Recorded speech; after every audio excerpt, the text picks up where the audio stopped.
very, very warm welcome to all of you. It's really our pleasure and a very big warm welcome.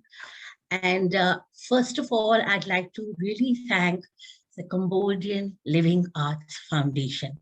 The Cambodian Living Arts Foundation grew out of the need to actually preserve the artists, but unfortunately, 90% of the artists had perished during the Khmer Rouge regime, which we all know about.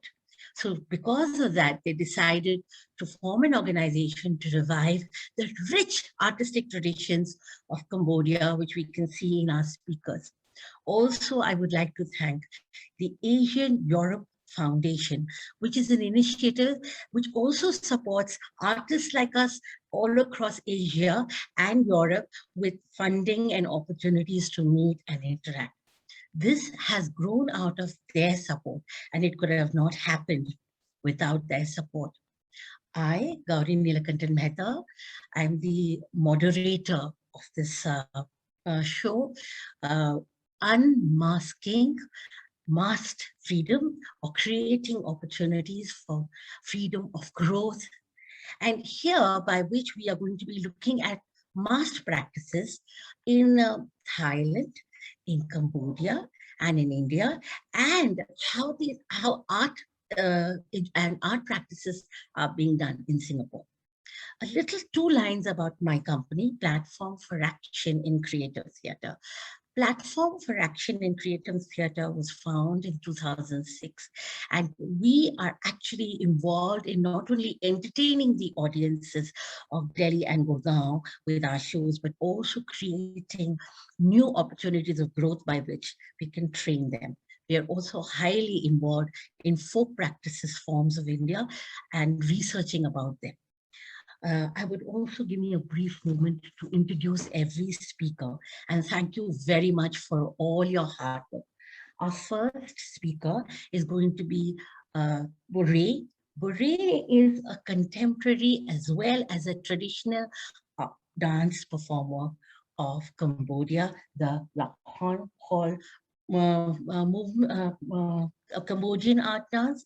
He is an icon of the youth. I would say he's absolutely passionate about the way he talks, which you can see in his eyes and face. And also he has been a part of the Amrita Performing Arts. He was an artist there, and he's running his own troupe right now and is highly involved in the academic work. Going to our next speaker, who is going to be our speaker, Neha, from Singapore, and she's an arts practitioner, arts educator at Middleton. Welcome, Neha. She has got very multiple interests, and you can see that she has come from the world of fashion designing, and she's also been involved in creating children's clothes, which is she's actually using indigenous art forms in her school practices, which is totally amazing. And that also, you can see these lovely pictures of her children with her work. And she is very involved in taking famous artists all over the world and bringing it for children in school practices. Welcome, Neha. Our third speaker is Dr. Ponras from Thailand. I have no words to describe her at all. She's outstanding, and the amount of work that she's done in traditional art practices of Thailand is beyond compare. She's a very senior, esteemed professor at the university at Bangkok, Thailand, and it is just amazing to have her on board because of her vast knowledge, which you will see. The last speaker is actually Raja Pratap Aditya Singh Dio of Saraikela. He belongs to the Saraikela royal family, which has an 800-year tradition of performing as well as preserving chow. And he belongs to the local region and is the founder patron of the Sri Khalapit that was formed in 1942. Please give me 2 minutes also to introduce Atima Joshi. Atima Joshi is the founder principal of Middleton, Singapore. And she is been a speaker at several conferences in Southeast Asia, regional speaker, invited speaker, passionate towards writing fiction and poetry. And one of her expertise that no one can replicate is how she hopes and how she strives to, keep the local indigenous literature and languages alive, which is amazing. And her dedication to the cause of Hindi, I know, is amazing. Also, we have Albert, who is our student representative. He comes from an extremely prestigious school called St. Columbus. And the idea was to have a student voice in. And that's why we carefully chose him to be a participant for an international cause. And he comes from a long school of having produced, well, of course, the greatest film star that India boasts about, Shah Rukh Khan, and also has several other great, outstanding theatre artists. He himself is very passionate about it. I also would like to thank Ishank Malik, our media supporter from IEM Solutions, and I am Gouri Nilakantan Mehta, as I said. And I would now not talk more at all, and I will hand over the mic. We will, after every speaker speaks, we will have a question answer session, after which, after all the speakers have spoken, we will have again a question answer session, which I shall be moderating. I will not try to cut any questions down. Thank you very much. And over to our first speaker, and that is, Gouri Soy. Thank you, Gouri. Over to you now. Yes, thank you so much, Ma'am Guri, for your praising us and tell us about it. And everyone is so amazing. So now it's my time to share about my working and my team, my people in Cambodia. So I'm really happy and thank you so much for Aishan for your turn to have me to show my picture and my work. So the first thing can you show it and we see the we see my PowerPoint and I will tell you. Yeah, you can start and then we will have. Chung Lip Su and hello everyone.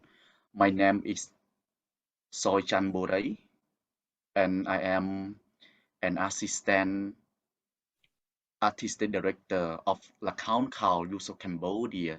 Short is a LKYC and I am a dancer and choreographer of LKYC and Silver Bell is a contemporary dance. And I work in official government as a teacher at Secondary School of Fine Arts. And I teach my my dance as a Lakhon Khao as a Cambodian male mass dance. My role is a giant role, and I practice it around 20 years until now. And me and my team we create about one team it called Account Call Use Cambodia in 2019 with my friend. It's 6 people and it working around like 5 years and we are really happy and work with amazing people like a male mass dancer and a young generation of Cambodian artists. And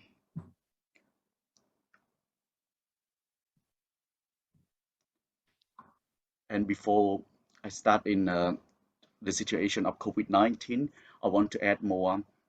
And for 5 years, we created a lot of event and performing in Phnom Penh and another province in Cambodia.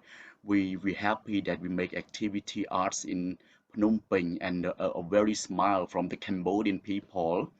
And last year in 2020 in Cambodia, it happened the COVID-19 has come and a lot of Cambodian people,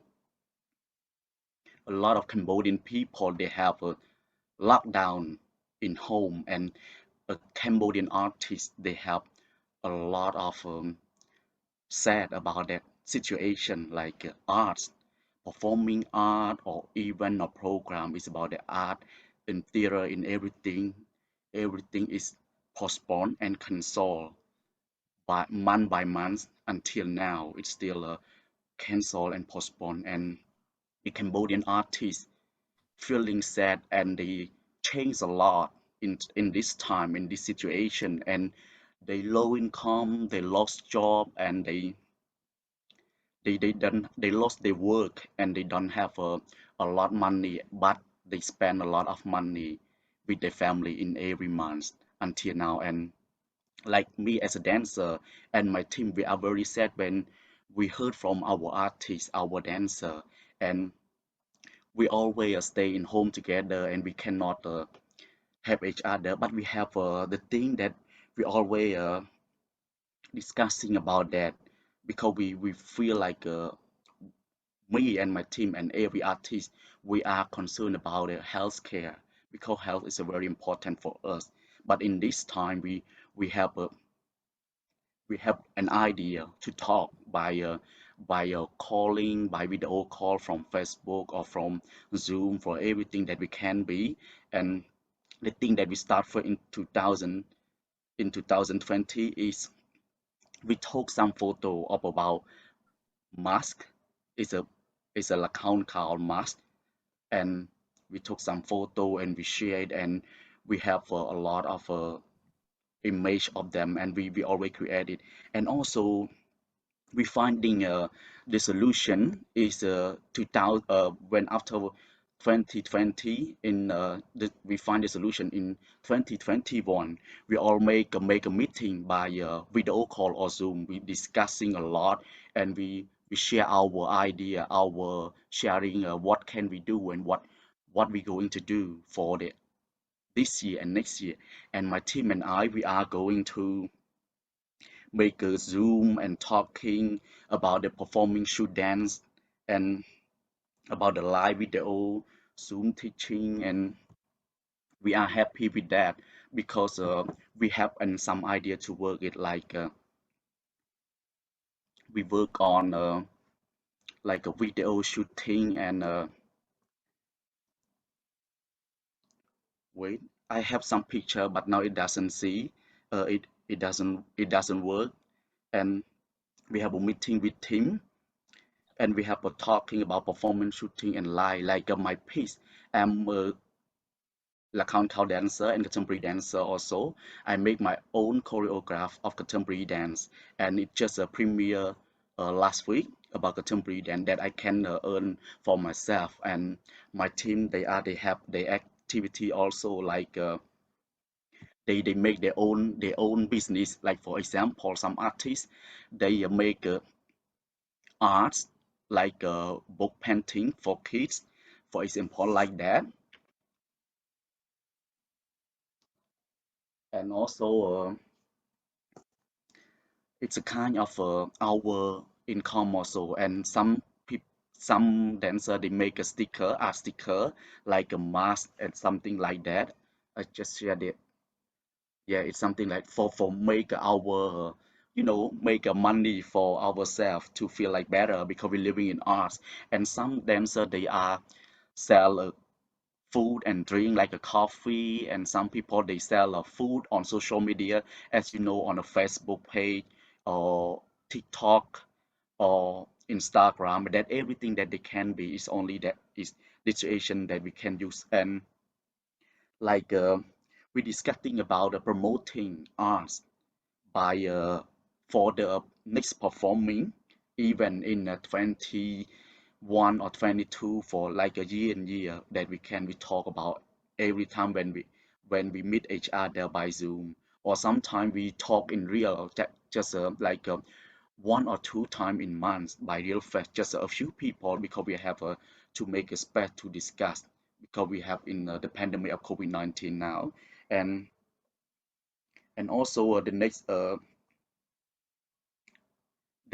solution, that are very good. We happy that we sell a product. They are really support us.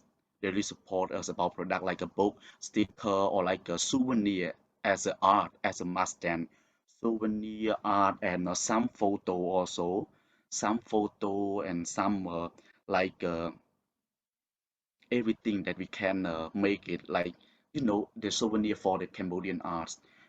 I have a picture also, but I cannot share it now. Another solution that we can is we keep about the posting the old picture or video on our page Facebook as a account called Youth of Cambodia. We post with the old photo with the art educate and art sharing for the people who living in home. Living with their family that they cannot go out. They just stay in, and some we share the video, and oh, thank you very much for that. And now I can see it. And yes, can you go to the next page? And we yeah, the next page. Yeah, and then I'm go back with this a little bit about like you see our activity that in 2021, like it's so many things. And I work the official government as a teacher. I teach them by Zoom also, and we discussing and we talk a lot with that. And it's so many information and work we have to do for this situation. And can you go to the next?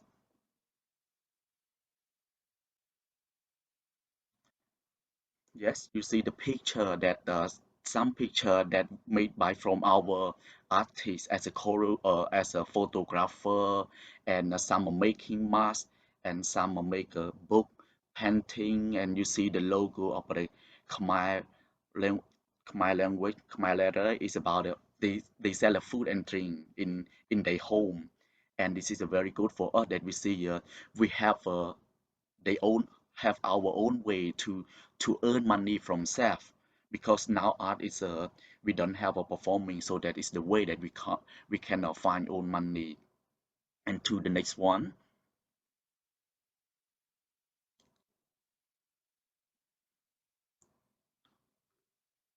Yeah, and this another solution for my team and me, like we always talking and find find information about or find information on social media, like we saw the TV program, the dance competition video that my team and I we applied to a dance competition, and now we go into the top five, and we're really happy to doing that for all and for our society now in the pandemic of COVID-19. And they can watch our activity on media, and they can share our information, they can post some photo, or they can share the comment and love to us. And we are now we are working on it, and I just finished the new piece then also about 15 minutes, and we did it for six piece of account call, and one piece about 10 to 15 minutes. And another change that we're making is we have a connecting with another people or another like a local and international communicate, like it's like that, like I can share to you about our activity, our our work in Phnom Penh, Cambodia, or I can share with my local, communicate with another people that I can say, oh, I have some performance, you can buy or you can borrow us to share your community to see the performance. And like a social media, it's a very popular in the world. I think it really popular on social media.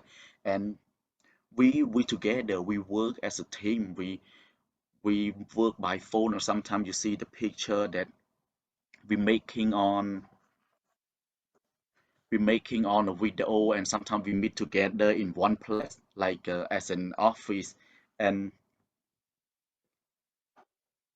and we are happy that we can working on that. And our now we keep going on that, and we have planned to performing for the this November next month, because now almost dancer, Cambodian artists and Cambodian people get the what sang.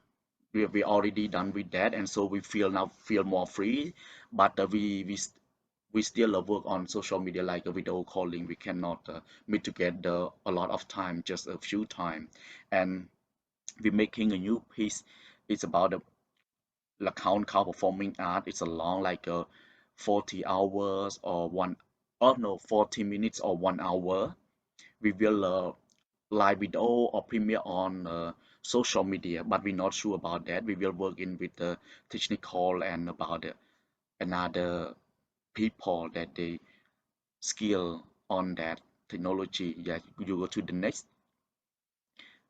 go to the next, go to the last one. Yes, and this is our new piece, and the picture of that it show about we will share about it's about Ramayana story, but it's telling about the summer, like the connecting people to the human also, and it's a lot of meaning of this piece. So I share this to you, and it all about that. And of course I would love to share you more and more, and I have a video also.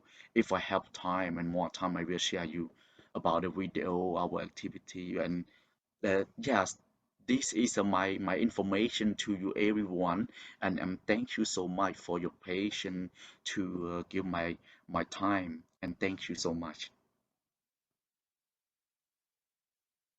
Thank you very, very much. Sorry, we got a little delayed in our presentation, but still, it was very informative. I would open the group for discussion, points, and any questions. Please raise your hand, and I will be more than happy to ask you to participate. Any questions, please? Does anybody have questions right now? Atima ma'am has it. I think Okay, Atima, please go ahead. Atima. Thank you. Gouri, firstly, thank you so much for sharing. It's been fascinating to observe your journey and just the idea of, how the artists are faring at this point, particularly after the pandemic. I think that is really valuable for us to know, and how you have pivoted and how you have changed, and how the artists are now making a living. I do know that you're extremely talented, because you are not only an expert in the traditional dance, but you're also a contemporary dancer. I think one of the questions and the curiosities I have is that the new generation, the younger generation that's coming up, is it more likely to move towards the traditional part of the dance, or is it more likely or more interested in the contemporary part of your dance? Yes, thank you for your question. It's interesting and very good for me.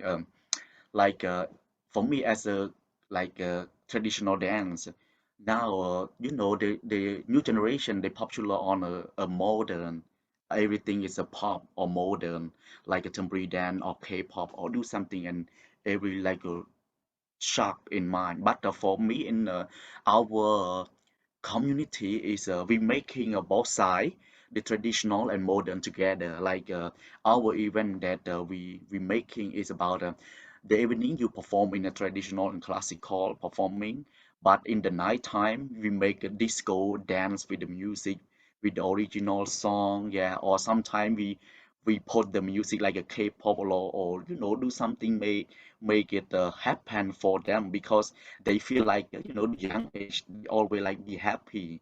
But for us that it okay, we can try first and try it successful. And in that time we share about what Cambodian art has, and you can support us by the way that you can, just not about the money but about your heart, about your sharing, because we're living together now.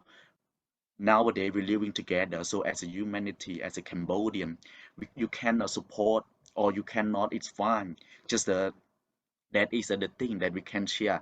If you don't like to see the performance, you can to see our exhibition, because we have so many style like Hana. Hana is a popular way also. When we in exhibition, we take Hana also in so many way, like a modern or classical, or the picture that they love. That is the way, and we make a traditional game also in our event. That the way that we have did before. And contemporary dance now is a popular in Cambodia. Yeah, I'm really glad that we share with that. And they popular. Sometimes they want to see us to perform also. Wow, that is amazing. I'm fascinated how you have kind of brought together both, the traditional art form as well as the contemporary art form, so that you can have more and more children and more younger generation getting interested in it. So that's very powerful work, Gouri. So congratulations. Thank you so much for sharing that. Thank you. Thank you for that. Thank you. Yes, Dr. Ponratji, you can go ahead, Ponrat. Yeah. I would like to ask you, like, when young boys interested in Lakhon Khal, how many ways that they can be trained with the school? And then I just want to know how many students that you have of the boys, no? And also is at what survey undead do they still training people or males to do the dance? Okay, that's 2 questions. Yeah, thank you for that. Nice. I love your question. So in Cambodia, the male dancer, it's a very hard and you have a lot of a passion to work on it because my experience, my friend, we it's only 10 and 11 friend in one class, but now just only a 5 because another they cannot keep on it, so they leave one by one and year by year, and in my social in my like my life in art as a male mass dance, I feel like, oh, so sad, when you have your love and passion about the art, but so many people they not interesting to training, and it less year by year. So my team and I, as a teenager, as a dancer, new generation, we think what can we do, and we make it, and it happened in 2016. So my student, when they enroll this, is around of 50 students in one class, and we think about like a feeling surprising, and they keep training every year. Like we have a 9 years in the secondary school of fine arts for my skill. 9 years. The 3 year first is a basic, and the second is the high school, but in the second is the tradition practice as a child. They separate like a male, female, monkey, and giant, and anything a character. And the last is about how you choreograph and make a scene for your created. And and the next question is What survey undead did they still train the artists? yeah, they now they you mean the trend artist I mean the Lakhon Khal, yeah, the trend the artist, how dancer, the many by dancer. oh, okay, yes, the first one we about training just about a warm up body in every morning, Monday to Friday, every morning, and we have like another way to practice as a step, monkey step, giant step, female step, male step, everything. And about the basic dance, it called chabanchos. It's a long dance. Like we have a short chabancho and long chabancho. Short chabancho is about 10 minutes, 7 to 10, and a long chabancho is about nearly 1 hour. But now it's the male must then only practice short chabanchos, but we practice as a monkey and giant. Yeah, we this and male and female rule also, but the thing we focus about giant and male, and we practice about how to fight, the technique how to fight, how to you keep the balance, like because in classical in Cambodia we have only we have many like a bend your knee and open, and sometimes urge your back and do something like you act inside, but the outside you practice as a dancer. You have to show your movement as a dance, but you have acting in also because it's a dance theater, it's a dance acting also. I Thank you. hope my yeah, I hope my answer reflect to you is that my answer is to you. I hope if it's not, you can take a comment on that. Thank you. Yeah, Albert, go ahead. Albert, So yes, actually, over to my you, main Albert. question. Good evening, sir. So actually, my main question to you was that what was the main motivation for you to choose this career? Question: what was the motivation for you, Gouri, to choose this? How did you choose this as your career? Very nice question, Albert. Thank you. Yes, very nice question. Motivation for me as an artist. I share everything about you, my history and my life that I coming from a poor family that we don't have a lot money to support in a study in a public or private school. So my family they know about the Cambodian art. When you study there, you don't need to pay money a lot. So I have changed to learn it. I learned it. I don't know about the arts. Maybe I less about education when I was kid, but when I studied it, I get it, observe it uh, year by year, and I feel like, oh my God, that is my art. It's so amazing, and I feel love, and it really hard also when I see my friend live one by one, and I feel like, okay, commit because you love it. And art very support me. I can get a scholarship to study English and computer. I can travel around the world and make a community and make communicate with a new people, with another people from a different country, from a different culture, and a very good thing that we always work with new people and get a new idea. And for me, it's good because, like me as a dancer, the motivate for me is sharing. You sharing to another, like especially it's a new generation because sharing is a very good. Sometimes you have a small thing, but you share to another, it can make a big thing to them. Like for me as an artist, I can sometimes I cannot speak about I cannot speak well in English, but my body or my skill as a dancer, I can show them and they understand it. And the motivating is do think about the benefit what the benefit of the educate of people, the educate of arts, the educate of the value time when you are together in one place or in one time or in one the thing that you have for chain to share to them to get to them. It's always all about motivate for me. Thank you, sir. Thank you very much. So if we have any one more question, we can take if there is. Otherwise, we will go to our next speaker. Thank you very much, Gouri. It was a very, very informative talk and amazing talk. One last, Yes, one please go last ahead. question. What role you are perform? Who you are monkey or giant? Giant, but I cannot. But you know, yes, now as a giant because I am a big, my body is so big, and so we go into the giant and we popular on a monkey dance. But now my time is a giant, but we can perform a giant and monkey and female or male if we need some character to add. I have just one question because I'm extremely curious, and this is my form, or this is my research area. Do you have any females practicing this form, or is it exclusively only for men? The film of the training dance. Are women training in this form? Are women training? Oh, women Females, training. Yeah, yes. female. Yeah, we in Cambodia we have a three form of dance.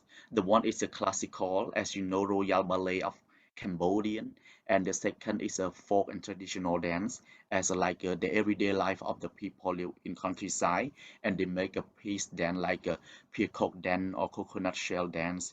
And the third one is like hound call. It's a kind of a dance form in the theater also because La Count Cow is only play the Ramayana story, only play on that, and the form is about the everyday life of the people live in countryside also because it's more freer royal ballet. Yeah. So you have females in Lakhan Khao, No, female dancers. no, we don't have. Yeah, we separate. Yeah, female to another form and male. I Is it teach because of and tradition or is it because of the difficulty? Because it's difficult? no, it's not difficult. It's the form that the old they separate about the classical dance Okay. and yeah, and like count call Okay. dance. Yeah, they Thank separate. you. It's very interesting. Very interesting. Yes. So over to our next speaker, which is Neha from Neha Srivastava from Singapore. Over to you, Neha. Okay, I'm just going to unmute myself and share my screen. Okay, great. All right. Hi everyone. I'm Neha Srivastava from Singapore. I'm a visual arts teacher at Middleton International School. So a little about me. I used to be a designer and merchandiser with some brands in India before I moved to Singapore. And then when I was in Singapore, I was a professional art decorator and designer. And I did that for a few years. But I realized my true calling is in teaching. I think once I became a mom, I have a 10-year-old son. So once I became a mom, that became, I realized that that is my true calling. And I have been at Middleton now since its inception in 2017. So I've been here for 4 years now, and I think this is my true calling. So just to share a little bit with you about how the pandemic affected the visual arts in our school. So the pandemic brought with it a lot of anxiety. It brought a lot of uncertainty. We didn't know how long this is going to go on for. And with it, the children were learning at home for the first time. So these are 6 and 7-year-olds that they started with right up to age 10 and 11, who were for the first time going to be studying at home, working at home. So it brought a lot of anxiety and uncertainty also for the parents, because they didn't know what the expectations are going to be. They were trying to juggle full jobs. They were trying to juggle full careers and trying to support their children. So it brought with it a sense of exclusion even, because for the first time we were telling children, you can't meet your friends, you can't sit close to somebody, you can't share, you're going to be at home studying alone in isolation. This had never happened before. So it brought about a lot of turbulence, emotional turbulence for the children, parents, and educators. And we've been in it for a while now. So it's caused a lot of weariness also, because there's a certain kind of fatigue that set in with having to learn online for as long as we have.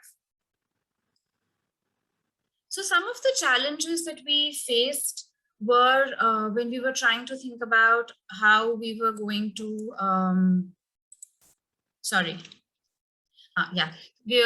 we were going to go ahead with this was, how do we deliver curriculum? So we didn't want our curriculum or the skills that we wanted to teach or the milestones that we wanted to reach suffer in any way. We also struggled with how to find balance between our curriculum, skills, knowledge, also balance in a child's life. How long will they study for? When will they get a break? Balance for the parents as well.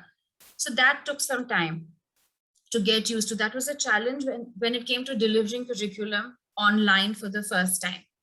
Another thing we wanted to get right was the ability to maintain morale. These are young children who were going to be at home in a silo studying for the first time. So we were very careful that we still wanted to maintain morale, that they needed to have a chin up attitude when they came in for learning. And that's the only way we were going to have to go forward with this. The other thing that we were very mindful of is how we make this whole curriculum accessible. We didn't want any child to feel left out. We didn't want any parent to struggle. We wanted there to be where they could access everything and even enjoy it. So these were some of the challenges some of the challenges that we had when we went into a pandemic and when we went into teaching online. Usually what happens in a pandemic is subjects that like literacy and numeracy start taking precedence because parents are trying to focus on what they can get done. But what we realized is art played a far bigger role for the first time, and it took some time for the parents and the teachers to realize, but we realized that art was their only creative outlet. They started looking at it as ways of expressing themselves, also connection. So we have stories of how siblings who are not even in the same school or not even in the same grade were now sharing and doing the same artwork. So it helped set up a situation at home where they were sharing art. There's also stories of how parents got involved. And they, even when children sent their work into us, even parents sent their work into us to say, see what I have done. Can you tell me what I should do next? So it was a great way of connection, not only for the children and parents at home, but even for us to check in and see how the families were doing. And also art became an outlet for well-being. It allowed the children to sit quietly and do a quiet activity in midst of all this chaos.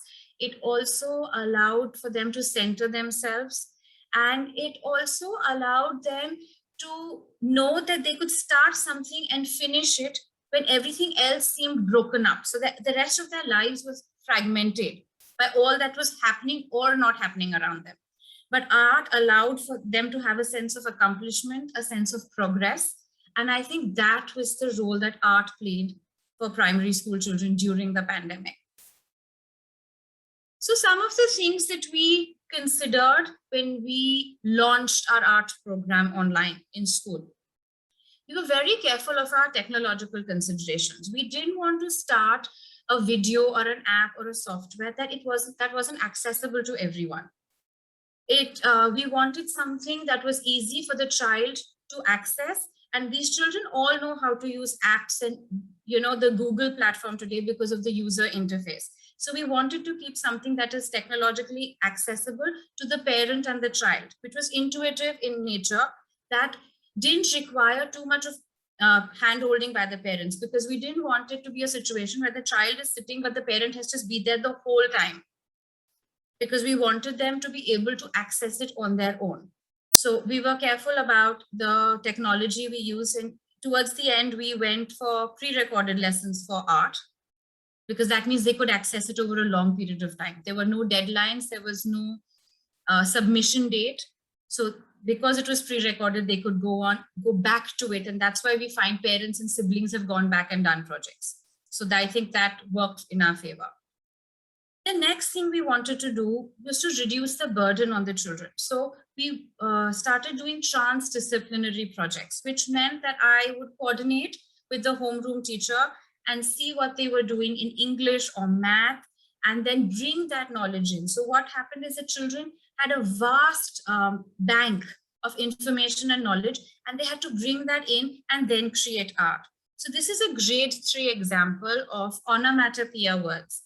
They had learned what crackle and roar and pop and zap means in English.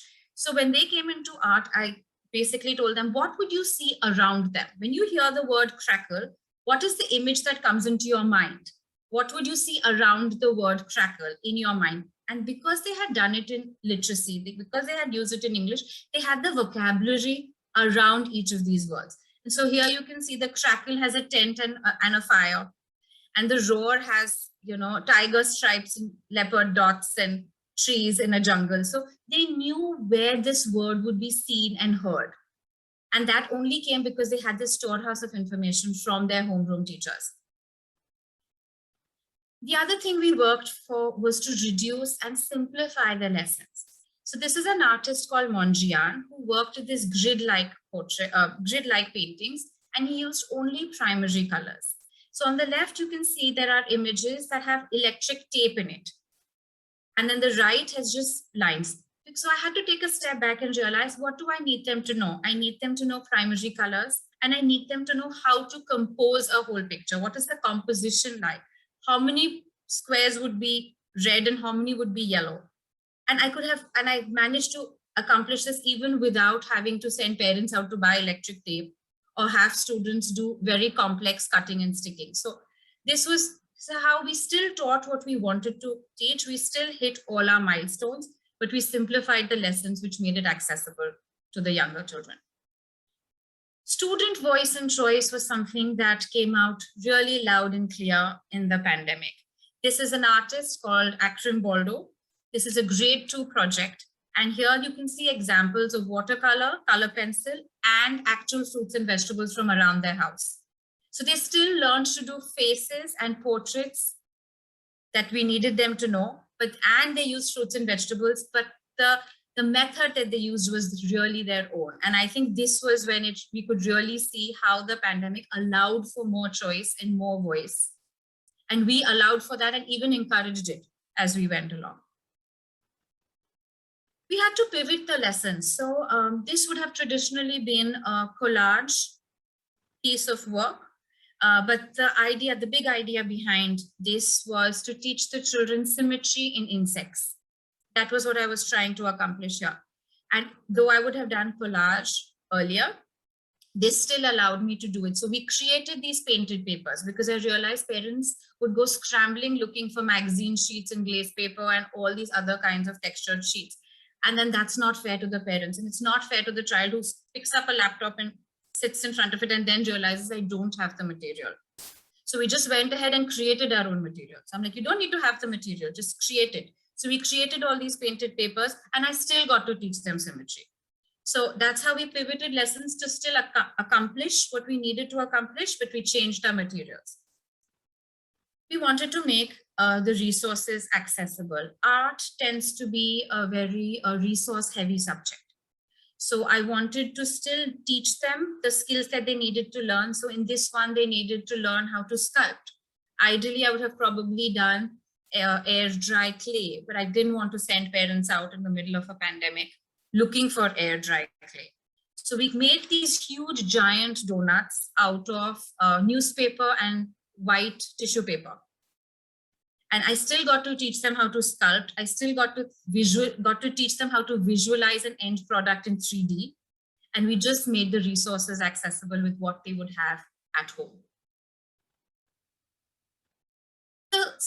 We had to change our mindset as educators. We moved away from trying to accomplish milestones and curriculum and also started re-evaluating and checking why we are doing certain things. So the standpoint was a standpoint of empathy. We were empathizing with other teachers, with the student and the parents. So that was, at every lesson we tried to see what is the intent here, what are we trying to accomplish? And as long as we took an empathetic standpoint, I think we managed to deliver a program that helped in well-being, creativity, and a lot of family bonding. Now we're back in school. So we still have a few restrictions in terms of social distancing and wearing masks, but we're still trying to deliver a program that is still relevant to the children. So here you can see they're making cave paintings. If this was another time, they would be all lined up against the corridor wall and they would be painting on vertical surfaces with minimum light, like the caveman would have done. But here, to accomplish the same, I've moved the tables on its side, which still allowed vertical surface painting and social distancing. And they still got to paint in a way that the caveman would have painted with traditional pigments. The pictures aren't very bright because I switched off the lights. I said, caveman didn't have electricity, so you don't get any either. So I just had a small crack in the window. And I said, you're getting only this much light. That's how caveman did it. You're doing it too. So we've had to, again, rethink how we would have done things. But I think we are managing to give as authentic an experience to the children as possible in these times. Here you can see children who have done art with their siblings. So you can see the older child in both these cases is the student. And the younger ones is the sibling who's not even in school, they're in kindergarten. But the parents have been able to allow them to do projects together because we kept it simple, we kept it accessible, and the resources were easily available at home. And that's another child who's got a donut that she made, and she got a donut to eat because her mom was so proud of the donut she had created. So she treated her with a new donut, and they wrote me an email to say, you know, this is how we've done it. So I think art played a big role in the homes for the first time. Otherwise, art was something that the children did in school and they brought back to show their parents. But in this case, the parents were part of the process and they appreciated how hard their children were working in art. At this stage, I just want to thank Gouri and Nishank for making this possible. Also to all the other speakers, I feel we are all connected in a way because we're all trying to keep our love of the arts alive. And I would love to share with you more, and my Instagram and my LinkedIn links are here. So that's all for me, and thank you again. Thank you very, very much. But I would request Atima, as she's heading and is the founder principal, to add a few lines on her end. Thank you, Atima, please. Thank you, Gouri, and thank you, Neha.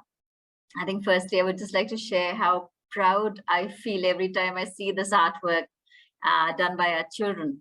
I definitely believe that art is an indicator of the evolution of humanity. Whether it is a mass dance form, whether it's visual arts, any kind of art is basically signaling that the community is evolved enough to create. And I think that is the power, and that is the reason why we want to make sure that our generation, our upcoming generation, has the same thrust and has the same understanding of what arts is all about. So when you're creating, then you have a sense of empowerment. You know that you are able to do something in a world that is kind of slipping out of your hands during a pandemic. Arts gives you that sense of empowerment that you can do this. You have the ability to create something new. And I think that is something really powerful. For us as a school, I know Neha and I, we often discuss what is the meaning, what is the intent of this project and whether it is worth it or not. And we don't do something because it is covering the syllabus. We do something because we want to ensure that as a collective, we preserve our history and our traditions. And at the same time, we look forward to creating something new as the contexts are evolving around us. And I think the artwork that you saw today by our children, it is a testament to this philosophy and this ethos that we have. So once again, Neha, thank you very much for leading our arts program at one of our schools. We do have an arts department, and we have other teachers as well who are taking the arts with the same ethos, the same enthusiasm, and the same creativity, right from 3 years old all the way up to the older kids. So we are very, very proud of what we do. And I think, Gouri, thank you so much for connecting us, because this is such a beautiful group of people. And I know we've had the privilege of having a quick conversation before this particular session began. And I think it has opened our eyes. So I'm very sure that, you know, with Gouri's talk as well, we're getting more and more influenced, and we'd love to see how much of these practices we can bring into our own arts program at school. So once again, a huge thank you to everyone who's here. And we are so proud to be a part, to be sharing a part of our work here as well. Thank you. Thank you very much. I would like now the group to open the group for questions, either to Neha or to Atima. Anybody has anything to ask, please feel free. Yes, Albert? Actually, my question was regarding the organization only. At what time or which year was this organization being started, and what was the motivation to start this organization of arts and culture? Can you repeat your questions again, please? I think I've got you, Albert. You got it? Okay, go ahead. I think I've got you. I think, Albert, just to talk about, so this is a school. This is a regular school. Okay, so it is a school which has right from nursery 2 all the way up to, it aims to go all the way up to grade 12. The artwork that you saw today was done by our primary students. Now, typically, you know, a school has all the subjects, the English and the maths, and the sciences and the geography, humanities, and so on. We wanted to make sure that arts was a very intrinsic and a very important part of the program, because we believe that arts should not remain as one subject. And Ms. Neha can talk more about, you know, the transdisciplinary nature of the arts. But the idea is that art should be all pervasive in a school. It shouldn't be put together just once a week art lesson. So I think that is why you get to see so much of the art. And it's a school, it's a regular school, but a school with an emphasis on arts being a medium for expression as well. Neha, would you like to add to this? Albert, are you asking for because of the kind of work that you are doing? No, not regarding that. I was just asking because from last few years, our school is also operating like this only for the artistical works. We are also sending things from home only. Due to that, like we are making the projects also, so we have to do something creative so that the teachers get attracted and give marks to us. That is why I was just asking. No, so Albert, in Middleton, the only reason they're doing art at home at the moment is because of the pandemic. Otherwise, there is no art done at home. It's always done in the classroom, in the art space. Okay. Thank you. No problem. I open the. Sorry, Gouri, can I just quickly add to Albert's thing? Albert, I found it very interesting that you talked about marks and art. Now, one thing that we do at Middleton is we try and assess art in a very different manner. So there are no marks given, because the minute you put the marks, right, your creativity gets stifled. or you're creating for the sake of marks instead of creating for the sake of creating. So I think that is a very conscientious decision that we took as a school, that we would not be giving marks to anything related to art, because we wanted to ensure that children are using this as a piece of self-expression, as a part of creativity. So, so thank you for sharing that, and maybe that is something that will stimulate some more questions. Thank you. Sorry, I open for more question, and I think Dr. Ponrath has a question. I don't have question, but I would like for you to share with us how you had the kids talk about their work. I mean, their work is very wonderful, but then when they show it to the class, how you do it? How do you do it? Like exhibition or any kind of thing? Can you share that with us? Yes. So during the class lessons, of course, the conversations are continuously going on about what they're doing, why they're doing it. They share with each other. We have pretty much very few rules in the art room. And they're constantly sharing, and they'll come up to me and talk to me. So the informal sharing is all the time. It's through the process even. But at the end of the year, we have an end of year art show. That's when we invite all the parents in, and the children take their parents around the room to show them their different artwork and share with them. We also share with the parents on an online platform that we have within the schools, which is accessible only to the parents. The parents are very involved, and the children share with each other informally, but as a whole at the end of the year in a formal art show. Does that answer your question? Yeah.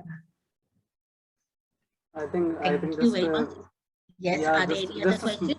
No, that's not a question. I actually, yesterday also appreciated the fact of, free flowing art, because as Atema ma'am said, art needs to be free flowing. If you put marks on it, if you put price on it, it's gone. And I think creativity and innovation comes when you put a person with a pen and paper in an empty room and let the thoughts prevail. So I think that's really good, and I'm really glad that people are working really hard to bring the art to that point, that I think very soon we'll be having kids from Singapore and Thailand and being the topmost artist and having an exhibition on a huge scale. So I think Thank you. Yeah, thank you for that. Thank you. Cambodia, of course. I mean, it's an amazing amalgamation. Are there any more questions? Okay, so we moved. Gouri, you have a question. Yes, I have one question. I'm interested about art, like Ma'am Ponrat also. Like I have the question. It's quite similar. To both of you, the question is how you build children to involve the creation artwork like that.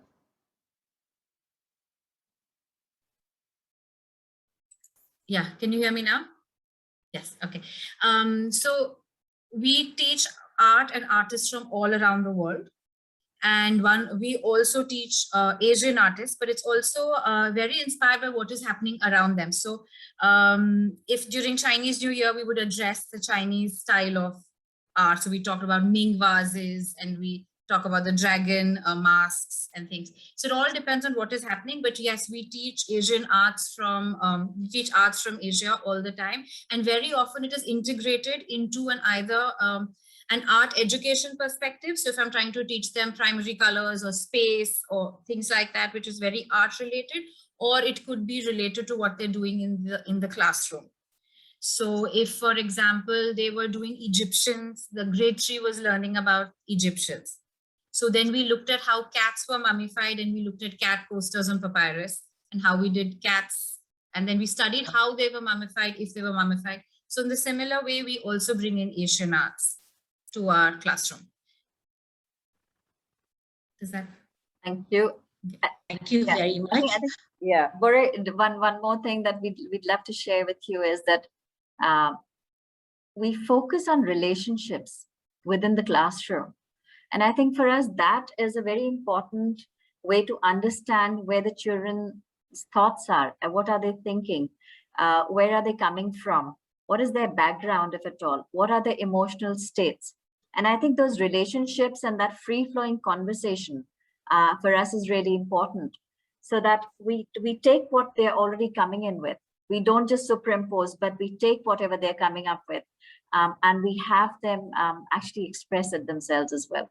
So I think for us, that becomes a very powerful way of bringing together diverse cultures. We are very grateful that in Middleton, we have more than 52 nationalities. So children come in from more than 52 nationalities. And can you imagine that powerhouse when so many different cultures are all together and they're having a conversation? So I think that becomes a very powerful factor for us. Yeah. Thank you. And I personally haven't visited Singapore, but I think Singapore is, again, a very much a melting ground of sorts. So now over to our next speaker, and it gives me great pleasure to introduce Dr. Ponrat from Thailand. Over to you, Dr. Ponrat. In pandemic time. There's a problem here. Khon at a glance. Khon is a highly refined and complex mass performing arts that combines multiple artistic elements: visual, music, dance, costume, props, sets, poetry and literature, and many kinds of artistry and crafts. Khon, as we know and perceive it today, is a type of mass dance theater which performs episodes of the Ramakien. The Ramakien is a Thai version of the Ramayana epic which relays the adventures of King Rama, an incarnation of the god Vishnu, who seeks to rescue his wife Sita from the great demon Tosakan or Ravana, aided by Hanuman. The Ramakien weaves Buddhist ideology into its episodes. It is the basic of many different performing arts. Khon evolved from court performance traditions into diverse cultural ecologies. Khon started as visual performances in Royal Court of Siam. 100 years ago, its diverse traditions diffused into many local cultural niches. 70 years ago, the new government made Khon a key part of its culture ministry and a cultural embodiment of Thai national identity. For the last several decades, the royal family has played a very important role in supporting Khon. The late King Rama IX re-established the yearly crop crew initiation ritual ceremony in 1963 to strengthen the Khon performers and to create an important network of Khon performers and new practitioners.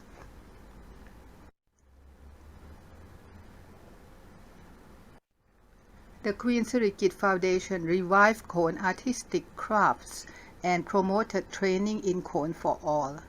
Her Majesty Queen Sirikit, now the Queen's Mother, preserves, revives, develops and promotes the diverse arts and crafts needed to sustain Khon. Queen Sirikit Foundation trains young people in crafts of costume and decoration so they could make it their career. It supports an annual larger-scale spectacular performance of Khon for the public.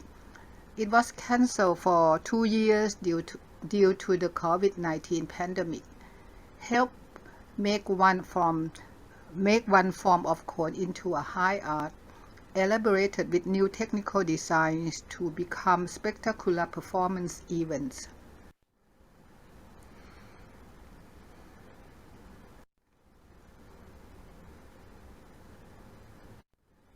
Evolving Khon, still connected to traditions and interacting with local communities in the here and now.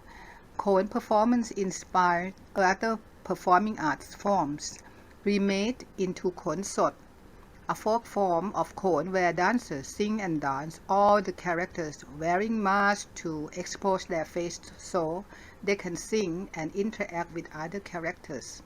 Inspired the revival of large and small shadow puppets and doll-like puppets like Hun Luang, Hun Grabor, Hun Lakon Lek. In media, many Khon characters were picked to represent and reinterpret Thai values and make Khon characters into role models for young people. Khon on the representative list of intangible cultural heritage of humanity. Khon was inscribed on the representative list of the intangible cultural heritage of humanity of UNESCO in November 2018. This led to developing new activities, platforms, and venues for Khon in Thailand. First, formalizing, extending, enriching networks of Khon training and performance. Network for Khon performers connect to new participants and audience. Funding a 5-year program for Khon expert master in dance and chanting to strengthen the technique with teachers and young practitioners in 12 colleges of dramatic art and schools and private organizations with Khon training. Touring small performances, Khon performers and practitioners from different provinces do workshops and seminars with different schools to exchange and share problems, experience, and develop solutions. Many outreach programs connecting Khon as a multidimensional cultural form to many schools and informal Khon centers. Khon is education for all. More private foundations, cultural centers, schools in different parts of Thailand that are interested in Khon training but has so little experience in Khon. Young teachers and practitioners develop new techniques for teaching to help Khon become fun and lively for young people. They also reimagine how to do performances. Khon as subject for artistic research open up a research platform that scholars from different backgrounds could look at Khon performances.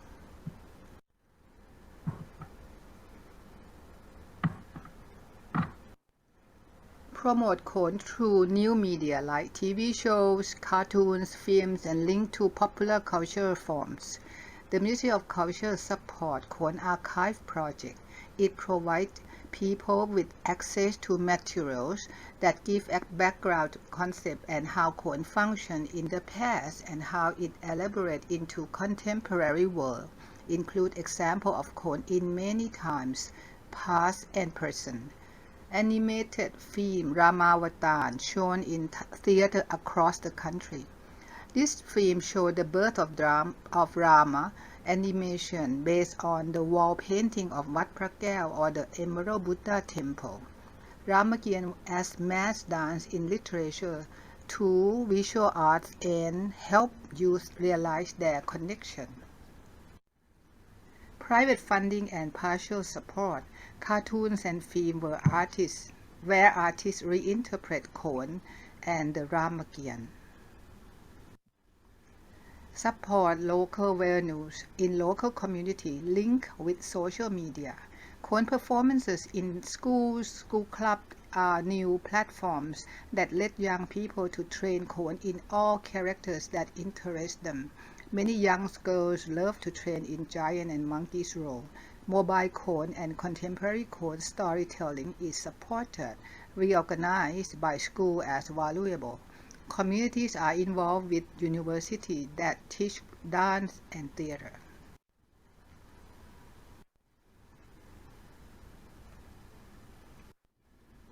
Khon craft people get new jobs and social. Khon craft people can also create new jobs for Khon teachers and craft, make masks and costumes for young practitioners. Local performances in remote provinces get new work in crafts. Learning art forms can help develop good life skills for young people.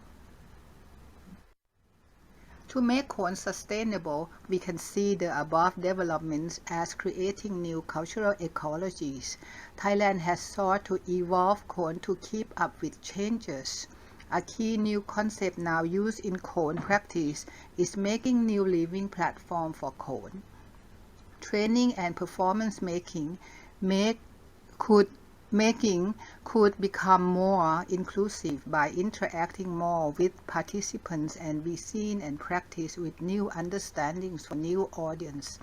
These new platforms bring in new participants, new audience who follow different paths in Khon, as a type of art education that can open up to new people involved in Khon.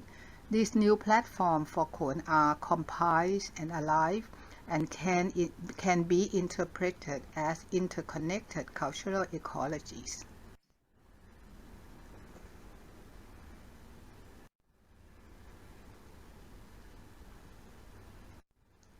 Under lockdown due to COVID-19. Viral living in Thailand since 2020. Lockdown, new normal, semi-lockdown. Thailand was concerned by coronavirus from January to 2020. These concerns grew through February 2020 when COVID-19 was identified and mask and social distancing become common. From March to June, much of the country was in lockdown. The country opened slowly from May through August to new normal living, but concerns remain along with masks, temperature checks, and social distancing. This new normal living lasted to early December 2020. Partial local original lockdown resumed from mid-December 2020. Communally spread COVID-19 outbreaks persist into February 2021. The new serious outbreak started from May and another lockdown for 4 months. People started to get vaccines from April 2021. Some new modes and models of Thai dance in 2020 and 2021. Disrupting performance schedule. Thai Khon performed for the first time at Sydney Opera House in August 2020. The annual Royal Khon spectacular performance each fall was cancelled for 2020 and 2021. A special exhibition was held to showcase Khon mask culture at the Queen's Gallery, mask viewing motionless mask in 2020. But the pandemic encouraged creative movement for new spaces and purposes, prompting people to produce new public services, viral dance video and guerrilla dance performances in diverse spaces for homebound or PPE protected artists and audience in the mass land of smiles. Many dancers develop creative solutions that involve hybrid blends of live and media performances, beginning with the live during the lockdown.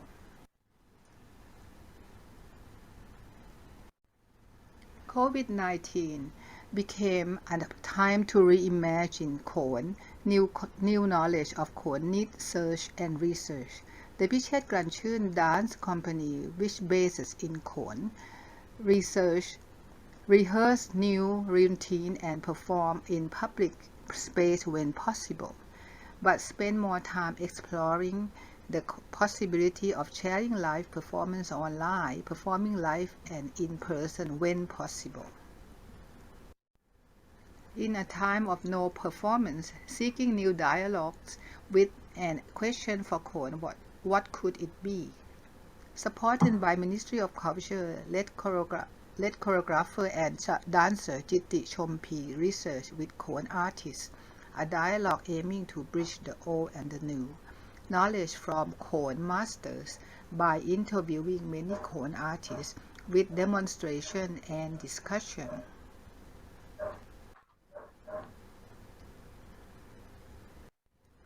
Presumed Khon Ayutthaya by Kit Bwak Sit Private Dance Company, reimagining the Khon of the early modern Ayutthaya period, seeking old choreography through research and imagination. Kit Bwak Sit assembled a young Khon team to stage their work outdoor in a small city close by Bangkok. A new classical Khon troupe developed new piece to raise funds for a Buddhist temple by reviving an old form of dance and mass. while living in Thailand since 2021, that is teaching young people about Khon and dance online. That is teaching Khon dance practice to university students online too. There are Khon performances on television during the COVID-19 pandemic to celebrate important national days. Now in late 2021, COVID-19 is still active, so Khon is often taught through Zoom meetings in dance school and networks, so people can learn about Khon and other forms of classical dance. Zoom and Facebook live streaming are part of outreach programs from Pathanasin Institute and universities, which teach classical and contemporary dance to those interested during the pandemic. As conditions of COVID-19 improve in the next few months, there are plans for outdoor dance activity where schools and communities can perform and make video clips. They perform for competitions and even prepare for future outdoor festival for January 2022.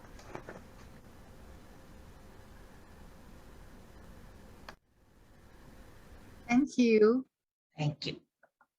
Thank you very, very much. It was wonderful. So I would now open the group for any questions, please. Anybody wants to ask? Yes, Ah. I have the question, but before the question, I'm really sorry that I heard you lost your best friend or the master teacher of Khon then who passed Yes. away. Yeah, and it's a big performance for them. It's a ceremony. I'm really sorry about that. And go back. My question is, I have two questions. Is one is how long training the Khon dance that can be performed on stage? The first question. And question two is that the problem that Khon combine or mix with the contemporary dance? Mm-hmm. Okay. I first, before I answer your question, I had the Facebook about that is the ceremony of the past Ajahn Prasid, the Ajahn Prasid that passed away. Then he's a national artist and he's a monkey artist. So anyway, his body still kept for another 100 years. But then on the day that 100 days, but on the day that they're gonna keep his body, 200 students came from many places and danced in honor of him. That's make me thrill. I'm crying. So actually, it's very impressed, and it's the relationship between the teacher and the master and his students that love him and had a love and honor him, and very nice feeling. I would say, back to the question I would like to answer. It's the same. I think the kids started at the school, the Vidyalai Natasin, at their 12, middle school, and then they would train all the basic, become small monkeys and roll, and then come until like grade 12.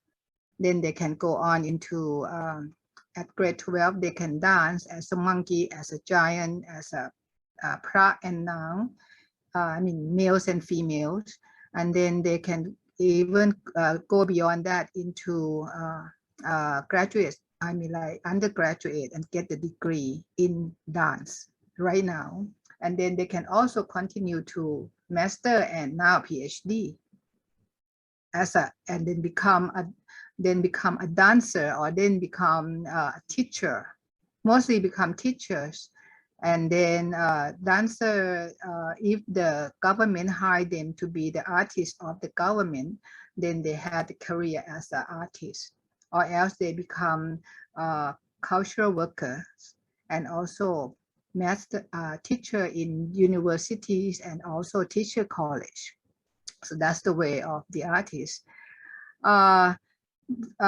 We had the contemporary Khon is how much you think about them. Do you think that what they are performed now contemporary or the tradition? So that's also another answer. But then there's a lot of Thai artists who younger artists that try to make a contemporary Khon. But it's tough because when you talk about Khon, you cannot, even you had the technique and the arts, but you cannot play another story. You had to play only Ramakien or Ramayana. You can use the Khon work or Khon training in doing other things.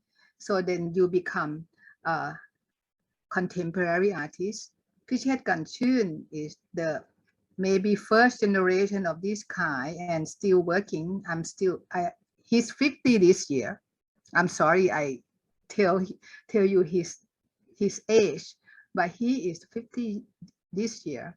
And also he spent 20 years of working on becoming different and using Khon differently, not to play Ramayana, but play something else as himself, and also connected with the modern world or contemporary world, interpret things from his own. So that's why he's become contemporary artist, and he's performed abroad a lot with other artists. So using Khon in order to interact with other things, so cross discipline.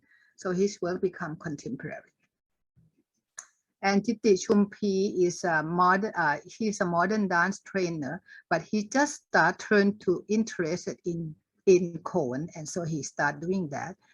The last thing is that the young generation, like people that study master degree now or PhD, they're young generation and they're interested in making contemporary Khon, still in the frame of Ramayana, but different story, different way of telling story, combine another Western theater in it. So that is contemporary. Excellent answer, excellent question. I open for any other questions, please. There was something which I needed to ask, is the role of the royalty in promoting of Thailand, the role of the king. I see there's a lot of visual that the king's interaction with the Ramakien performance is very deep. And can you just shed a few lines on that, because that's of great interest to me. Khon connected to the king in a sense of Teva Raja, the divine king, but that is an old concept, but still carry on. So the Ramakien is connected, and then is the king, the one who patronage the whole performance before, just like Cambodia. But right now, I think that from 1932, we had the fine art department. So it's shifted into national form, not for the king, but into the country national form, the main form, which to me, I didn't really like it that much, because Thailand is so diverse. Yes.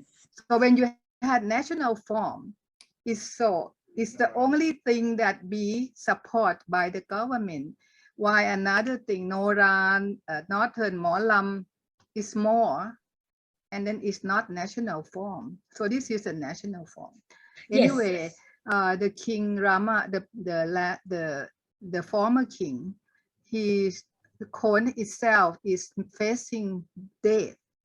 It belongs to the tradition, and when the country come into democracy, Khon was stopped because it's not the symbol of the people. It's not modern as well. So it's rebirth, I would say, recreate or retrain after 10 years of pause in 1942.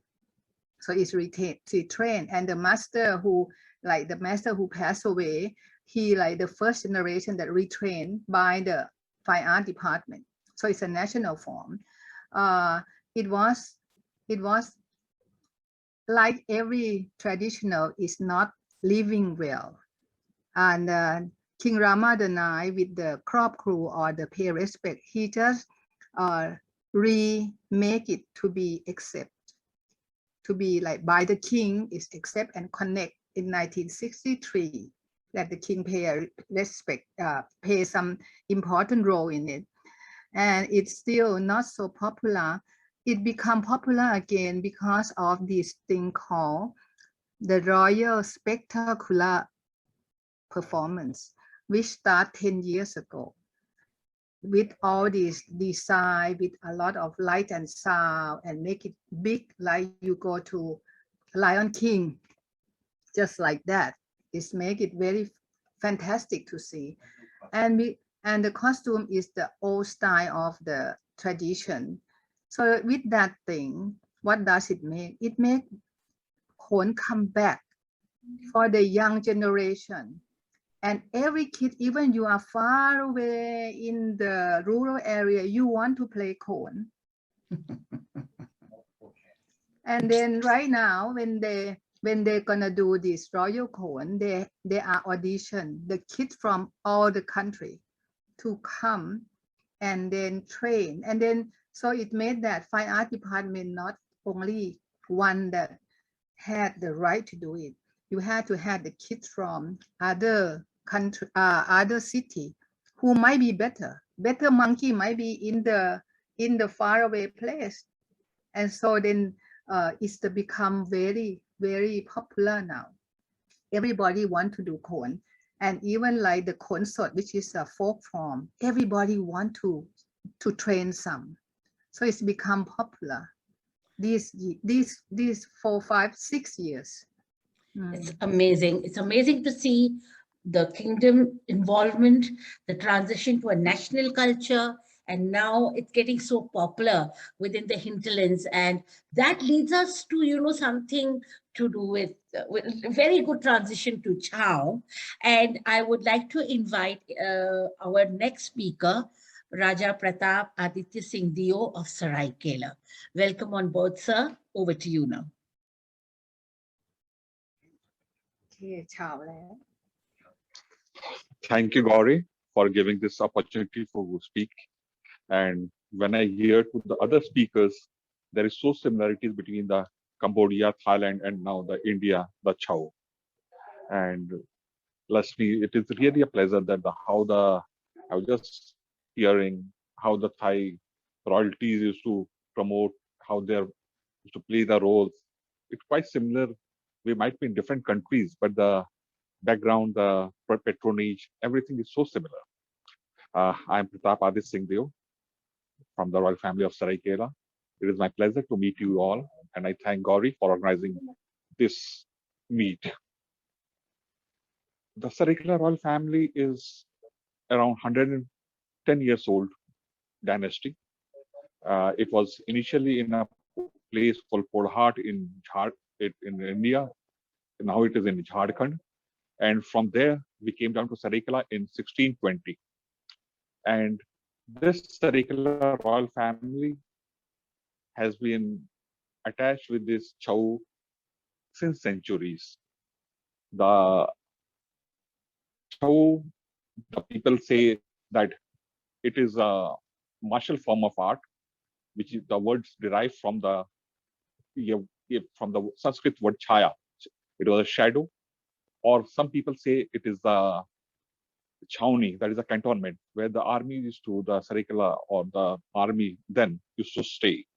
And for their physical fitness, they used to do the physical workout, and that is how the leg and feet movements to keep their body agile.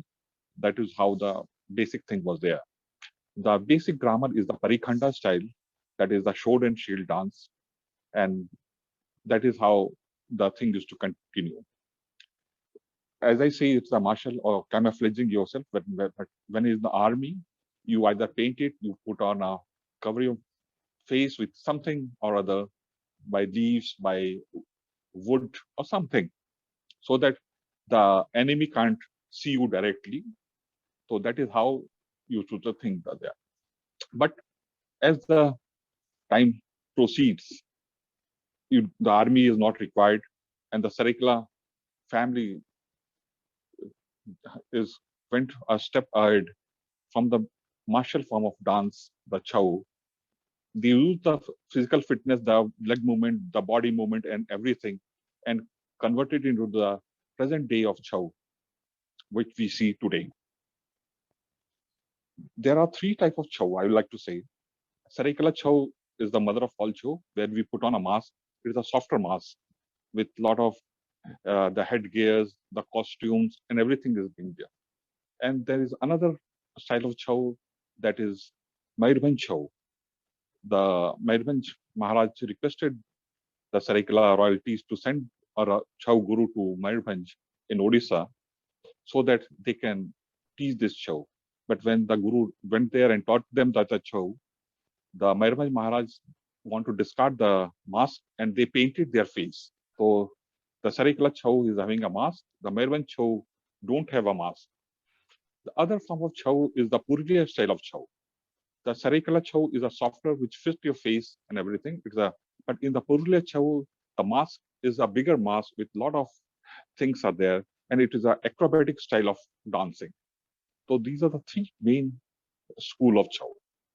And the Saraikela royal families, like the Cambodian and the Thailand, the royalties they used to patronize. In India also, there are many royalties they used to patronize some form of art or other. But the peculiarity of the Saraikela royal family is they are not only the patronizers, the royal family members were the performers also. What the Chow we see today, the Maharaja or the king, they don't dance, but they patronize it. But other family members, the younger branch, the brothers, the sons, they do perform the dance. The Saraikela Maharaj's younger brother, Kumar Vijay Pratap Singh Deo, he is one of the first prince to be graduate from the Presidency College, Calcutta. And from there, when he went to Calcutta to pursue his education and everything, he interacted with the cultural peoples of the theaters, dancers of the Bengal. As we all know that the Calcutta was not only the capital of India, but it was the culture capital of India also. But when he interacted with the Santiniketan, with Rabindranath Tagore, the Haren Ghosh, the great impresario, and the Pannalal Ghosh, the music flute there, and he brought those ideas from there and infused in this the traditional form of Chow, which was a martial art where the things were there. Then he changed the whole concept. He bombed, which previously they used to wear a wooden mask, a harder mask. Then they changed the mask. It was a softer mask made from the cloth, clay, and the paper mache, so that he can wear it with two eyes and the nose. And then the headgear was changed. The new costumes has been given a glamorized way. The Ranis of Saraikela, they have given their old the saris, which was all jari works with a semi-precious stone or precious stone, to convert them into costumes for the dancers. So it was a total transition phase from the 1920s to 1930s, 40s, early. That was a golden period of the Saraikela Chow.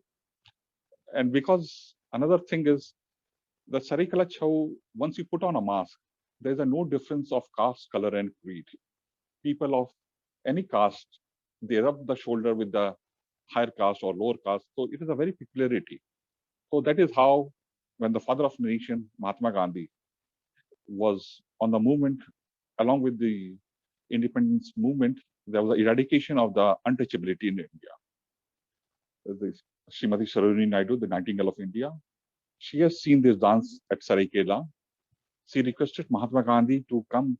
I know a princely state of Saraikela who has been patronizing the Chow, and in that Chow, there's no difference of caste, color, and creed. Whether you are a prince or a pauper, a Brahman or a Harijan, they both share the same space.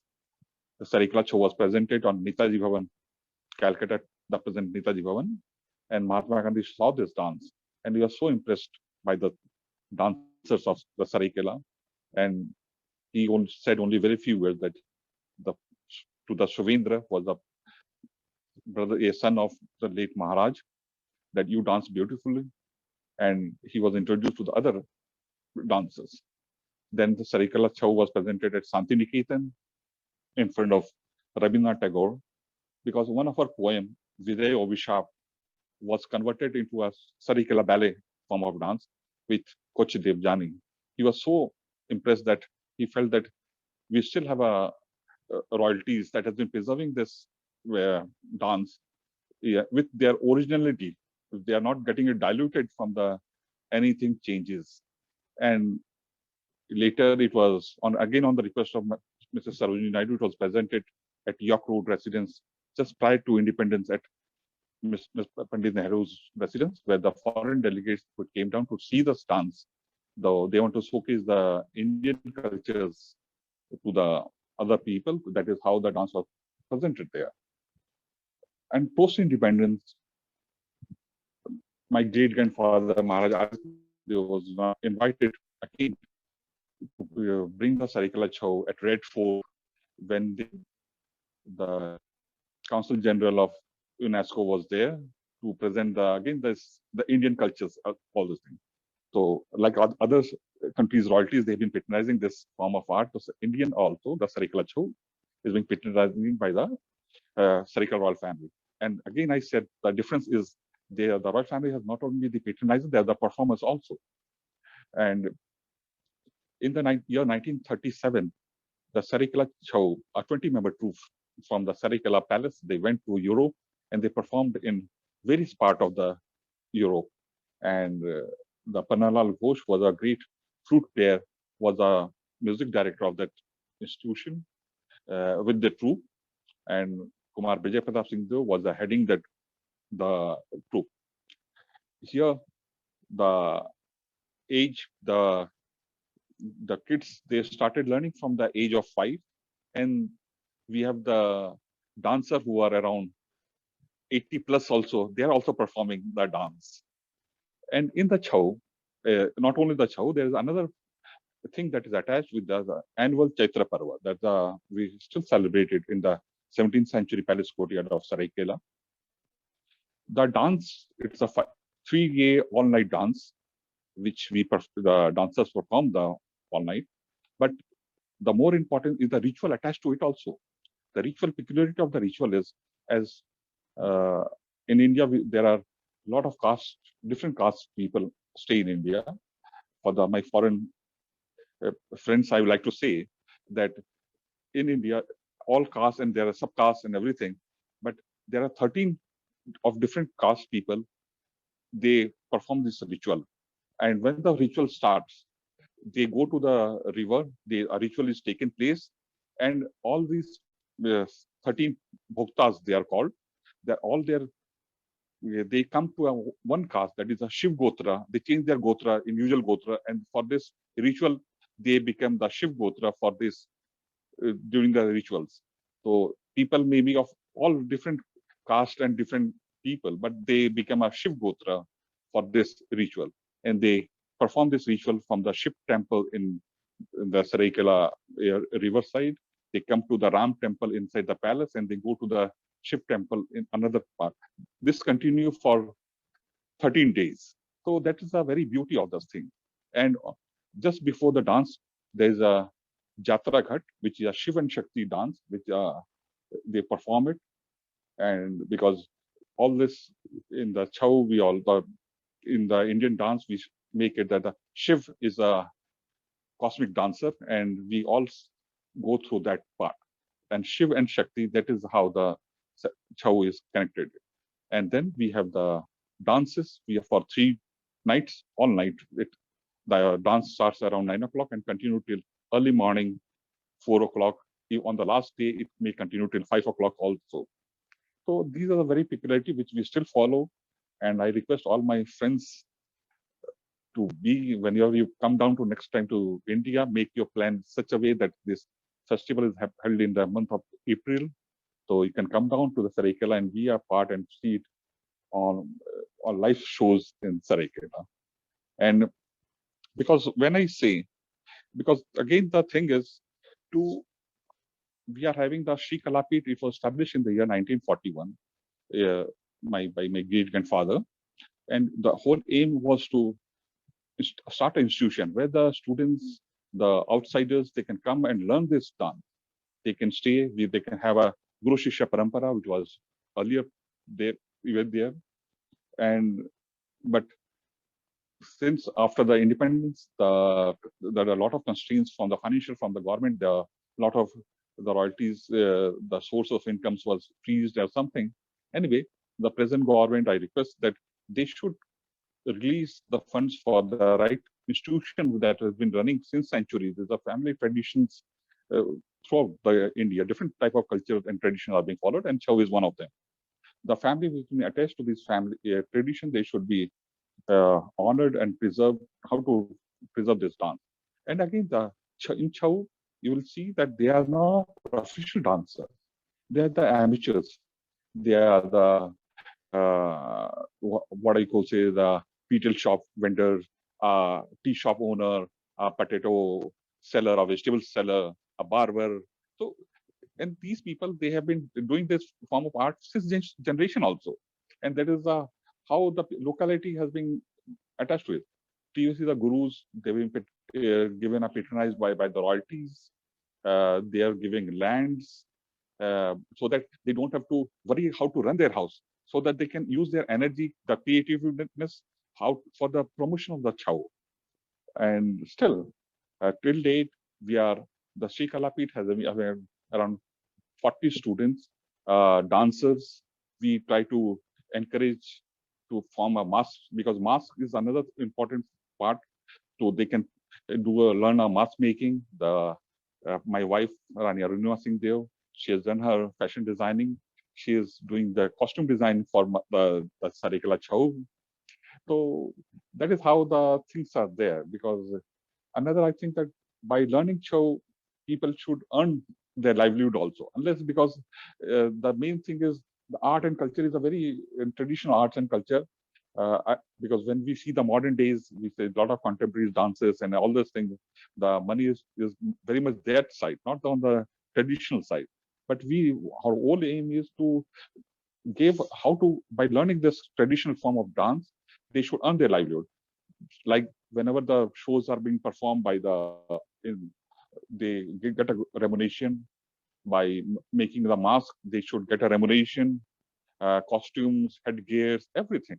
And since we have got a small sponsorship from the Sangeet Academy of they are sponsoring some 20 students. They're getting a stipend from the culture department, gurus and 5 artists, musicians they're getting, and some art. So this is a good small beginning from that side. But I will always see that the more support should come from the corporate, from the CSR funds or something. Because main thing is to start a new organization is something different, but to promote and preserve the old traditional institution is very much important. And that is how I should say. And before I conclude, I would like to read 2 lines from my great-grandfather's book, which says, when the earth crystallizes, it becomes mineral. When history crystallizes, it becomes culture. And culture sublimates into dance, music, and literature. And that is how I would like to conclude my speech. Thank you so much. Thanks. Thank you very, very much. It was a wonderful talk of how the royalty has been involved and how it is getting. I would like to open the house for question to Raja Aditya Pratap Singh ji.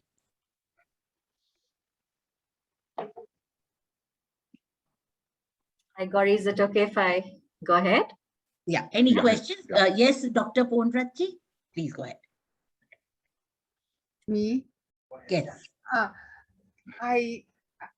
you once in my life I trained Chow. Okay. Very good. only one day in Singapore. Okay. Is it like big kind, like this big kind of, No. right? Yeah. I And was then telling you you. have to do sideways Yeah. walk, right? So Yeah. that is very, very tired. Yeah.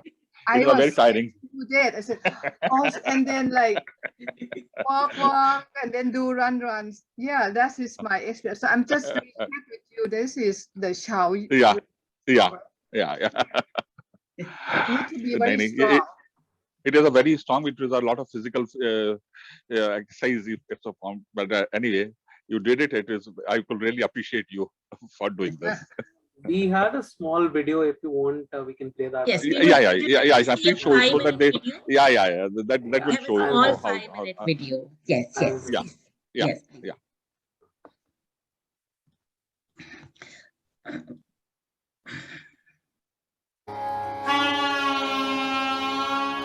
Cannot.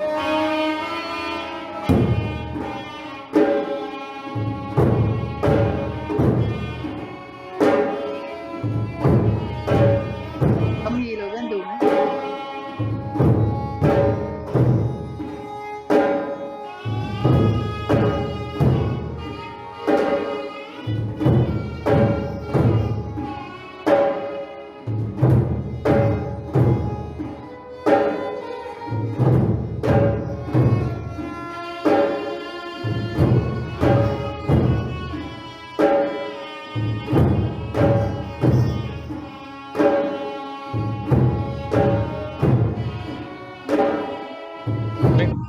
Ni din na pang ko.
Really, really excellent. Excellent. Anybody has questions? Can we please ask Rajaji? Any questions or anything? Yes, Gouri? Yes, I have. Thank you so much, sir, for sharing the very good the form, the art form chow that I never heard before and never been seen before. When you explain me, I Google to see the performing and the image and so amazing. And when I watch the video, it's give me about the movement of the dance and I saw the musician. My question is what kind of music that play for the child's dance form?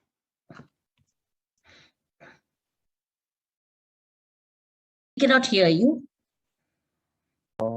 Yeah. Now can you hear me? Yeah. Maureen, I'm really happy that I was able to speak about Chow, and display you the Chow for the first time. Since I told you this was the basic thing, that was a martial art, that was a parikhanda, and the dance. This name of the dance is Nimaponda, where the sword and shield dance. This was the basic of the Chow. And as you asked Maureen about the music items, but if you see that in the war field, you have this big kettle drums. That is how the Nagada, we call it in India. And there is a dhol. In fact, since I told you that the reforms has been from the old traditional things to the modern classical things also, there are shenais, there are flutes, but that is how the music team consists of in Saraikela Chow. So the music, if I can add, they do not have any lyrics, but they have heavy instrumentation because it arose from a martial art form. And whatever was used during war, they incorporated those instruments in the dance. Exactly, in the Chow, yeah. Any more questions? I can see Atima already thinking that, okay, now her children in Middleton will be learning. Yeah, Albert, go ahead. Yeah, it was so funny. I have to say that because Neha and I are continuously thinking of what are some of the good ways of actually incorporating these things into our units. But I think there's something else that was playing on my mind, and I think one thing that I was really impressed by was the fact that the royalty in this case is not just patronizing but also performing. And I think that is really powerful, because it kind of brings in more equity and inclusion. So that was really something.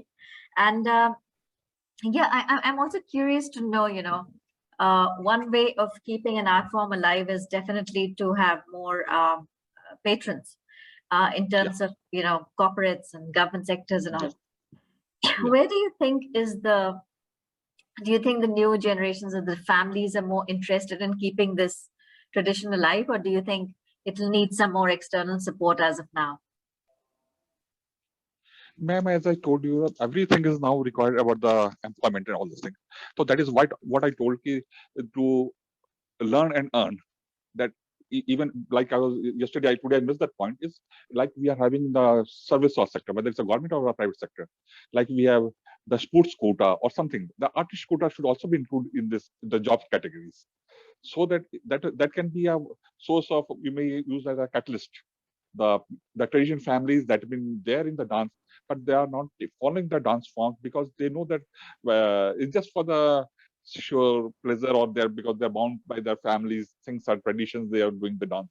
But once we use something, a source of earning by learning this dance, whether it's, as I told you, in the corporate service or the government service, where you have the artist can also be a quota for the jobs. So that is how the things can be done. And of course, because everything can't just revolve around the sponsorship. Sponsorship is just maybe one time or two times, but that's not the regular things of the thing. The government should preserve that. If they are starting new organization, new culture centers, but they should promote the traditional families, which has been following these dances or tradition. The things are there, like in Saraikela Chow, because a lot of umbrella activities are there. The dancers are one, musicians were one, the mask makers are one, the headgear maker are one, the costume makers are one, so ornaments, all these things. So the government should promote and see how these families can be taken care of, so that the next generation will again follow the traditional hierarchy or that was being followed by the family. Right, wonderful. Thank you for sharing. Thank you. So Neha has a question, and Neha must voice her question. Thank you. I actually had a question for all three dance forms. I noticed they're all masked dance forms. So I wanted to know how these, does each character have its own mask, or are they generic masks across the dance forms and then they're reused? Also, what materials are these masks made from? Because it's a really nice inquiry to take this forward in terms of understanding the culture of masks. So just want to know. Yeah. So let's start with Chow, then Gouri, and then that way. Yeah, as I told that previously, the mask was the wooden mask or something to camouflage the thing. But the present day masks that we use today are much softer masks, as you have seen in the dance form also that the artists that perform. It's a clay, it's a paper mache, it's a cloth. So it's a very softer mask, which, as you say, in all the mask form dance, where the facial expression, you don't see the facial expression. So every mask, as Nia was saying, different type of mask or a particular one mask. So every mask is derived from the character, from the thing like that. There are male characters, there are female characters. This was the war characters which we saw in the video. There are Radha Krishna mask will be something different. Because in Chow we have different type of things like Radha Krishna, the mythological part, the Parikhanda which we saw. Then we have a peacock dance.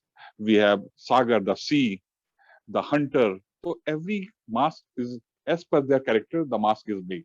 And it's a very softer mask which we can really wear it and dance. And if we want, we can send something for your school also from in our show that you can display it there.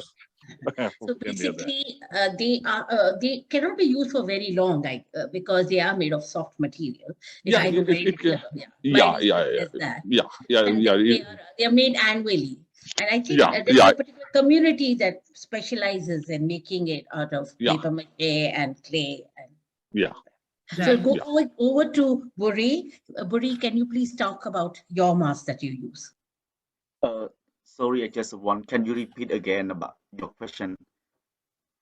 Wanted to know about the mask of your dance. What is the material and how is it made, or how do you use, how exactly is the process of creation of the mask? Yes, the mask in Cambodia that we made from the pepper, the old pepper or the old newspaper or something like it's the pepper, and we have a form like made by cement, and then we put the pepper on that. Like a pepper is a small square to make it to put on that form, like a giant form or monkey or anything. Yes, and then we put with the glue, right? I don't know in English. Like we put all together with a little bit water also, and we make it, and we dry it for I don't know how long, but we try it with the sun, and then we make it like half and half and with together, and we have so a lot of material that I post I shared my picture to you on my PowerPoint. Yes, on that, and we have another professional of painting about the mask also, and we have a lot of material of that also, and we have a small stand for the mask. And the mask we have a different type like from the Royal Ballet of Cambodian. They mask and La Count we have a different mask. You know, like a monkey is the name is the same like a white monkey, but a different mask style. Yeah, because Royal they have a more budget or more like it's a Royal, and there's some account is about the everyday life of the people, normal people, so they can do what they have ability or like according to the budget that they can support. Like us, it's because that of that material it make like a mask, and about with connecting with costume also. The color mask is connecting with the costume. So am I right to understand, Gouri, that there are 4 kinds of masks that you will have? That you will have the monkey, the giant. There are only 4 kinds of masks? We no, we have a more kind of that, but the four character we have only four character. Another character like as an animal or like a devil, like you know, like a naga, like a tiger, or do it anything like a deer. Yeah, we have another form of the mask also, but I just Okay. want to share it. And also the one thing in Lakhon Khao, every dancer, performer dancer, they wear masks. But one character is a female called Seda. You all, yeah, you know as Seda.